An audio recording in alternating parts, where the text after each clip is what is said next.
വളരെ എളുപ്പത്തിൽ ഒരു ചക്കട തയ്യാറാക്കാം.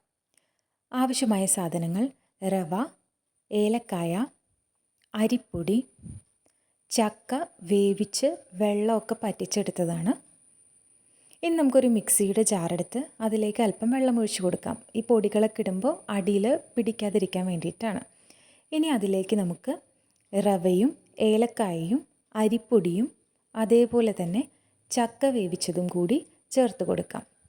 ഇനി മധുരത്തിന് ആവശ്യമായ അത്രയും പഞ്ചസാരയോ ശർക്കരയോ ചേർക്കാം. ശർക്കരയാണ് കൂടുതൽ രുചി. ഞാനിന്നിവിടെ പഞ്ചസാരയാണ് ചേർക്കുന്നത്.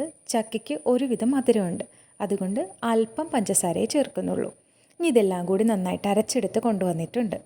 ഈ ഒരു പരുവത്തിലായിരിക്കണം നമുക്ക് കിട്ടേണ്ടത്. ഇലയിൽ പരത്തുമ്പോൾ നന്നായിട്ട് കിട്ടാൻ വേണ്ടിയിട്ടാണ്.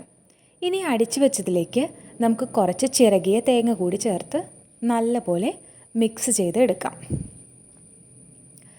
തേങ്ങ കൊത്തിടേണ്ടവർക്ക് അങ്ങനെയും ഇടാം. ഇനി നമുക്ക് ഇലയിൽ പരത്തിയെടുക്കാം. ഞാനിവിടെ എടന്ന ഇലയാണ് ഉപയോഗിക്കുന്നത്. അതാവുമ്പോൾ അതിന് നല്ലൊരു സ്മെല്ലും ഒക്കെ ഉണ്ട്. ചക്കയുടെ റെഡിയായി കഴിയുമ്പോൾ തിന്നാനൊരു പ്രത്യേക രുചിയുണ്ടാവും. ഇനി ഇതിലേക്ക് നമ്മൾ കുറേശ്ശെ മാവ് വെച്ചിട്ട് ഒന്ന് പരത്തി മടക്കിയെടുക്കാം.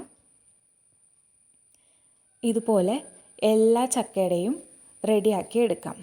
ഇങ്ങനെ ഇലയിൽ വെച്ച് പരത്തി മടക്കിയെടുക്കാം. ഇനി ഇതെല്ലാം കൂടിയിട്ട് നമ്മളൊരു ഇഡ്ഡലി ചെമ്പിൽ ആവി കയറ്റിയാണ് എടുക്കുന്നത്. അപ്പോൾ എല്ലാം നമ്മൾ ഇതേപോലെ തയ്യാറാക്കി എടുത്തിട്ടുണ്ട്. ഇപ്പോൾ ഇനി നമുക്കൊരു ഇഡ്ഡലി ചെമ്പിൽ വെച്ച് നന്നായിട്ട് ആവി കയറ്റി വേവിച്ചെടുക്കാം. നമ്മളിത് ഇഡ്ഡലി ചെമ്പിലാക്കിയിട്ടൊരു 30 മിനിറ്റൊക്കെ ഏകദേശം നമുക്ക് വേവാനായിട്ട് സമയം കൊടുക്കണം. അപ്പോൾ ഇപ്പോൾ നമ്മുടെ ചക്കയുടെ റെഡി ആയിട്ട് വന്നിട്ടുണ്ട്. ഇനി നമുക്ക് അത് എങ്ങനെയുണ്ടെന്ന് നോക്കാം. നമ്മൾ നല്ല സോഫ്റ്റായിട്ട് കിട്ടാൻ വേണ്ടിയിട്ടാണ് നമ്മൾ ഇച്ചിരി റവയൊക്കെ ചേർത്തത്. അപ്പോൾ അതേപോലെ തന്നെ നല്ല സോഫ്റ്റായിട്ട് വന്നിട്ടുണ്ട്. ഇതാ പൊളിക്കുമ്പോൾ തന്നെ കണ്ടില്ലേ, ഇതേപോലെയാണ് നമുക്ക് കിട്ടുന്നത്. നല്ല രുചിയുണ്ട്, അതേപോലെ തന്നെ നല്ല സോഫ്റ്റുമാണ്. ഉള്ളൊക്കെ നന്നായിട്ട് വെന്തിട്ടുണ്ട്. അപ്പോൾ നമുക്കിങ്ങനെ വളരെ എളുപ്പത്തിൽ ചക്കയുടെ റെഡിയാക്കി എടുക്കാം. അപ്പോൾ എല്ലാവരും ഒന്ന് ട്രൈ ചെയ്ത് നോക്കണം.